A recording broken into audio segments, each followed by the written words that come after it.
Your future earnings are my retirement plan. She said it with a smile, like it was romantic, like it was obvious. We were at Delaney's Steakhouse on West 54th. Candlelight, 2 glasses of Pinot Noir. Her hand resting on my wrist like she owned it. I laughed at first. You're joking. Madison tilted her head. Why would I joke about security? Security? Yes, she leaned in. You're about to make partner at Whitmore and Klein. 7 figures by 40. I'm not stupid, Ethan. The waiter set down our plates. Neither of us touched them. I pulled my hand back slowly. My career isn't a pension fund. Her smile faded just slightly. It's called planning. For what? For us. There it was. Us. A word she used like a contract. By the time we got home to the condo on East 87th, she was irritated. You're being dramatic, she said, tossing her purse on the marble island. I'm being realistic. You're insecure. Insecure. She crossed her arms. You don't like that I'm thinking long-term. You're talking about my income like it's already yours. It will be. The words hung in the air. I stared at her. We're not even married yet. She shrugged. We're engaged. That's not the same. It is if you're not planning on leaving. That one landed differently. I walked to my office. She followed. You know what? She snapped. This is exactly why I handle the big picture. The big picture? Yes, you bury yourself in cases. I think about the life we'll have. With my money. With our money. You don't work. I consult. You've had one client in 8 months. She went quiet, then cold. So that's what this is about. This is about you saying my future earnings are your retirement plan. She stepped closer. You're going to resent me for not grinding 60-hour weeks like you. No, I'm going to resent you for assuming ownership over something I haven't even earned yet. She laughed softly. You're overreacting. Am I? Yes. She walked out. Spin it however you want, she called over her shoulder. But you're going to take care of me. That's how this works. I didn't sleep that night. At 3:14 a.m., I sat in the dark with my laptop open. Net worth spreadsheet. Liquid savings, $1.2 million.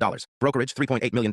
Equity in condo, $900,000. Pre-partnership equity interest, confidential. I stared at the numbers. Then I replayed her voice. Your future earnings are my retirement plan. It wasn't affection. It was entitlement. I opened another tab. Irrevocable Trust Asset Protection, New York. 2 weeks later, I sat in a glass-walled office on Lexington Avenue across from Martin Feldman. White hair, impeccable suit. No nonsense. You're not married yet, he asked. No. And she has no ownership in your premarital assets. Correct. Then why the urgency? Because I'm about to become very visible. He studied me. And you don't trust her? I didn't answer immediately. I don't trust the way she talks about money. He nodded slowly. Smart. He pulled a yellow legal pad closer. An irrevocable trust will remove assets from your personal ownership. If structured properly, they're no longer marital property. Even after marriage. Yes. Can she contest it? She can try. Would she win? If you do this before marriage. With proper documentation and no commingling. Unlikely. I leaned back. How much can I move? How much do you want protected? 90%. He raised an eyebrow. That's aggressive. So am I. When I told Madison I had meetings with the state council, she smiled approvingly. See, she said, you are thinking long-term. Yes, I replied evenly. I am. She didn't ask details. She assumed alignment. That was her mistake. Over the next month, we built it quietly. The Hawthorne Irrevocable Trust. Trustee, independent corporate fiduciary. Beneficiaries, future children. Select charitable allocations. Grantor retained no direct access. Assets transferred, $3.4 million brokerage. $900,000. Condo equity via deed restructuring. 70% of future partnership distributions assigned to trust. I signed everything in a conference room at 7:40 p.m. Feldman slid the final document across. Once this is executed, he said, you can't undo it. I know. You won't be able to access most of this. That's the point. He held my gaze. You're protecting against divorce. I'm protecting against assumption. He nodded once. I signed. 3 months later, I made partner. The firm announcement went out at 8 a.m. By 8:03, my phone exploded. By 8:07, Madison was in my arms laughing. I told you, she squealed. I told you. She kissed me hard. We did it. I didn't correct her. That night, she invited 12 people to celebrate. Champagne, loud music, plans. At one point, I overheard her in the kitchen with her friend Leela. I mean, I won't have to worry about money ever, Madison said. Leela laughed. Must be nice. Madison's voice lowered, smug. His income alone covers retirement. I'm basically set. I stood in the hallway, listening. Does he know that? Leela asked jokingly. Madison laughed. He will.